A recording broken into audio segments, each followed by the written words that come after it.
Bonjour, je prends quelques minutes de ton temps pour te montrer comment tu peux faire pour rendre un devoir à un enseignant qui t'a soumis un travail à faire via la plateforme Google Classroom. Je me retrouve actuellement, comme vous le voyez à l'écran, sur la page d'accueil de mon cours de français. Donc, si je veux voir les devoirs qui sont à faire, les devoirs qui sont à remettre, je vais me rendre dans le menu supérieur et je vais sélectionner l'option Travaux et devoirs. Je suis ici. Une fois que je suis dans cette section-là, je vais voir plusieurs thèmes, je vais voir plusieurs documents. Ça peut être des documents qui représentent de la documentation, ça peut être des documents qui représentent des devoirs à faire, des travaux, des questionnaires. Dans mon cas, j'ai une section qui s'appelle Lire et apprécier des textes variés, dans lequel j'ai un devoir qui s'appelle Jane, le renard et toi. Je vais ouvrir ce devoir-là. Donc, quand j'ouvre le devoir ici, c'est un simple aperçu du devoir toi. Donc, je vois la date limite à laquelle je dois mon devoir, je vois les consignes et les pièces jointes. Si je veux voir la page du devoir, la page complète du devoir, je dois venir cliquer sur Afficher le devoir, juste ici.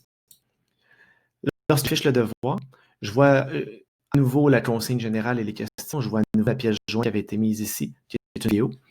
Par contre, on est venu ajouter dans du devoir, juste on est venu ajouter les documents qui ont été joints pour la réponse. Donc, vous voyez ici en haut à droite, dans le bloc qui se retrouve ici, j'ai une feuille réponse qui est ajoutée. Ce ne sera pas toujours le cas. Vos enseignants n'ont pas toujours choisi de mettre une feuille réponse. Parfois, ils vont vous laisser travailler vous-même votre réponse dans le document de votre choix. Je vais vous faire une autre vidéo par la suite pour vous montrer comment faire lorsque vous n'avez aucune feuille réponse pour rendre un devoir. Pour l'instant, j'en ai une, donc je vais l'utiliser.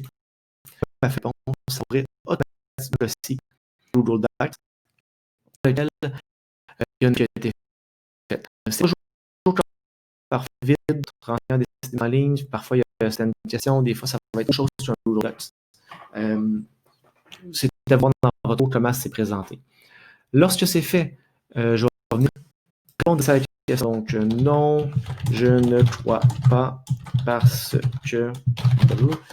Notez que vous pouvez mettre tout ce que vous voulez dans le document. Une fois que le document est ouvert, le document est à vous, il est libre lorsque vous êtes dans un document Google. Donc, si je décide par exemple d'insérer un tableau, comme ça, et de dire ça, c'est ma réponse 1, acteur et lieu. Je vais compléter, mettre de la couleur dans le document. Si je veux changer mes codes de police, vous avez la liberté de faire ce que vous voulez. Une fois que c'est terminé, vous avez deux choix. Vous pouvez simplement terminer le devoir en vous disant je ne veux pas le rendre maintenant, je veux revenir plus tard, continuer mon devoir. Les choses se sauvegardent automatiquement au fur et à mesure. Donc, ce devoir, je l'ouvre mon jour en jour. Je peux simplement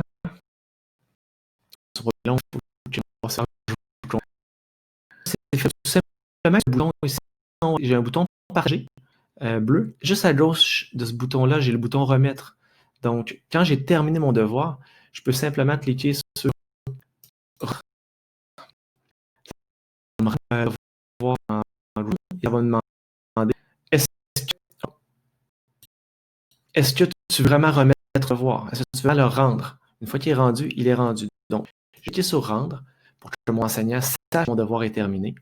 Sachez que jusqu'à ce que la date de remise soit atteinte, donc moi j'avais jusqu'au 15 mai 23h59, je peux toujours annuler la remise si j'ai changé d'idée, si je veux aller faire une modification. Par contre, il ne faut pas oublier de rendre à nouveau le devoir prêt pour signifier à votre enseignant que le devoir est terminé et qu'il est prêt à la correction.